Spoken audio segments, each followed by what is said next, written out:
Tugas apa? Loh, gimana sih? Kita kan satu kelompok. Tugasnya mengidentifikasi keanekaragaman hayati di lingkungan sekitar kita.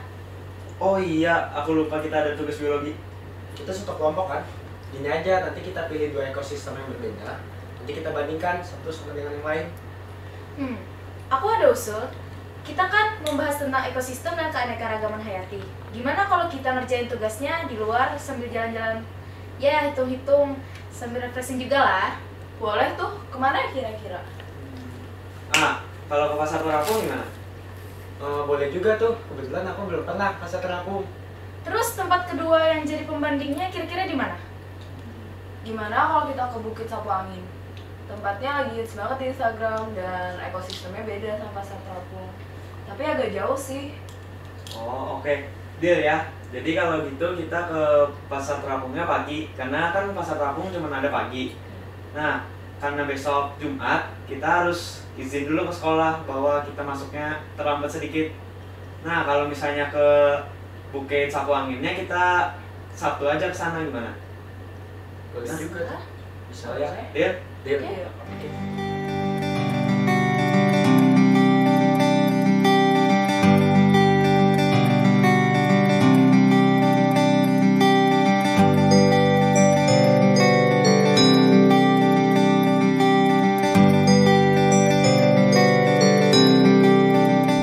Kami akan mengidentifikasi tingkat keanekaragaman hayati di 2 tempat yang berbeda. Tempat yang pertama adalah Pasar Terapung.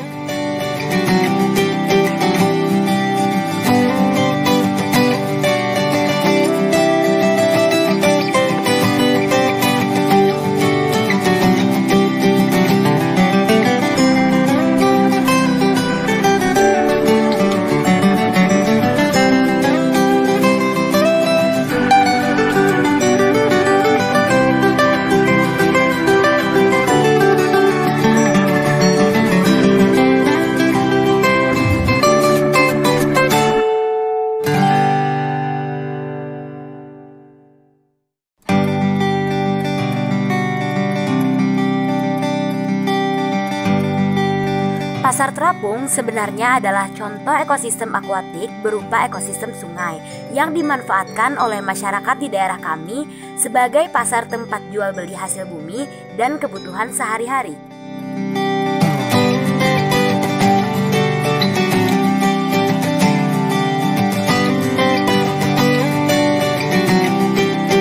Di sini kami akan membeli buah-buahan untuk kami bawa pulang dan kami pelajari tingkat keanekaragaman hayatinya.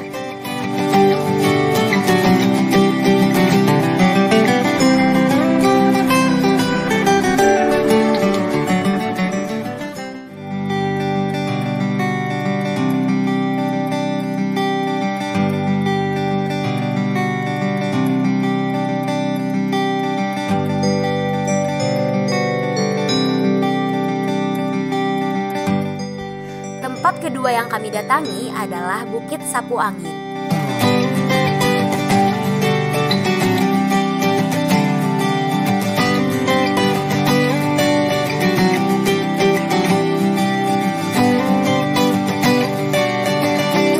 Bukit ini merupakan contoh ekosistem terestrial yang ada di daerah kami.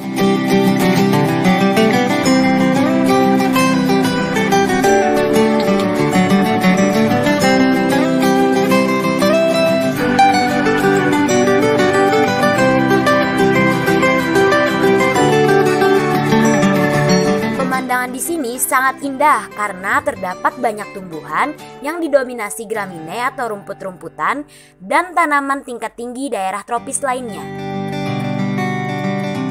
Di sini kami mendapatkan keanekaragaman tingkat jenis dari famili Gramineae berupa ilalang atau Eleusin indica dan rumput teki atau Cyperus rotundus serta rumput-rumput lainnya. Sedangkan untuk tanaman tingkat tinggi yaitu waru atau Hibiscus tiliaceus dan beberapa jenis sengon yang berasal dari famili Fabaceae. Jadi, selain untuk kegiatan belajar, kedua tempat ini sangat bagus untuk kegiatan wisata. Karena selain pemandangan yang indah, kita juga bisa mengenal budaya Kalimantan Selatan.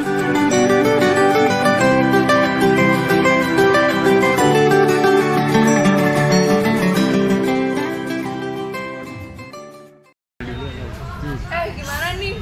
Buahnya udah bisa dimakan belum? Tunggu dulu. Makan aja yang dipikirin, kita identifikasi dulu dong. Mereka berdua mana nih? Lama banget. Tahu? Sorry terlambat. Habis dari kantin. Nah, ayo kita ngobrol-ngobrol dulu sini. Oh iya, boleh. Wah, buahnya banyak sekali. Kalian dapat dari mana nih? Kami dapat dari Pasar Terapung tadi, Kak. Oh iya, kalian terus-terus di ini ngapain sih? Kami ada tugas biologi buat keanekaragaman hayati, Kak. Ya.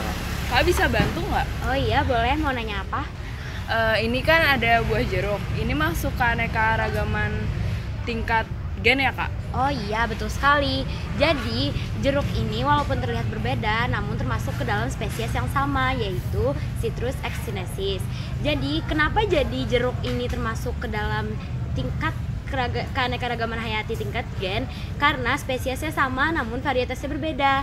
Dilihat saja seperti bentuknya itu beda, namun tetap berada dalam spesies yang sama. Ini Kak, kan ada mangga sama kuini nih Kak. Bedanya kedua ini apa ya Kak? Oh, kalau mangga sama kuini ini termasuk ke dalam keanekaragaman hayati tingkat jenis. Jadi mereka ini berada dalam spesies yang berbeda, namun genusnya tetap sama. Kalau mangga itu namanya Mangifera indica, sedangkan kuini itu namanya Mangifera odorata, dan baunya pun juga berbeda, sehingga genusnya sama tetapi spesiesnya berbeda. Selain dari keanekaragaman hayati tingkat gen dan keanekaragaman hayati tingkat jenis, ada juga keanekaragaman hayati di tingkat ekosistem. Ada dua tempat yang telah kita kunjungi. Untuk daerah perairannya kita telah kunjungi ekosistem tingkat sungai. Dari sungai yaitu Pasar Terapung, dan untuk daratannya kita sudah kunjungi daerah pegunungan dari Sapuangin. Selain tempat yang kalian kunjungi, apakah ada ekosistem lainnya yang kalian tahu? Ada sih, kalau untuk perairan itu ada seperti ekosistem kolam, ekosistem danau, ekosistem Sungai. laut. Sungai juga ada. Kalau yang daratan itu seperti ekosistem pegunungan, ekosistem sawah, ekosistem hutan. Ada yang bisa nambahkan? Kayaknya udah cukup deh. Oh iya, berarti dari kunjungan kalian sebelumnya, kalian dapat mengidentifikasi tingkat-tingkat dari keanekaragaman hayati. Jadi kesimpulannya, keanekaragaman hayati itu terdiri atas 3 tingkatan, yaitu tingkat gen, jenis, dan juga tingkat ekosistem. Nah, kalau tingkat gen tadi seperti jeruk, itu spesiesnya sama, namun varietasnya beda-beda. Ada yang harum, ada yang manis, dan juga ada yang asam. Sedangkan untuk keanekaragaman hayati tingkat jenis itu spesiesnya berbeda, namun tetap berada dalam satu genus. Seperti contohnya saja, kalau hewan itu singa dan juga harimau. Namanya adalah Panthera leo dan juga Panthera tigris. Nama depannya yaitu genus kan sama-sama Panthera. Berarti dia termasuk ke dalam keanekaragaman hayati tingkat jenis. Dan yang terakhir, keanekaragaman hayati tingkat ekosistem itu terbagi menjadi 2 kelompok besar kan, yaitu yang seperti kalian sebut tadi, ekosistem darat dan juga air. Kalau ekosistem darat itu bermacam-macam seperti sawah, ladang, perkebunan. Kalau air itu seperti sungai, kolam, pantai, dan banyak lagi. Apakah kalian sudah mengerti? Udah mantap sih Kak penjelasannya. Iya Kak, mantap. Bagi. Ternyata ada gunanya juga ya sambil jalan-jalan kita identifikasinya. Iya. Iya bener. Nanti kapan-kapan kita jalan lagi aja sambil belajar. Oh iya. Ya. Makasih Kak. Makasih Kak.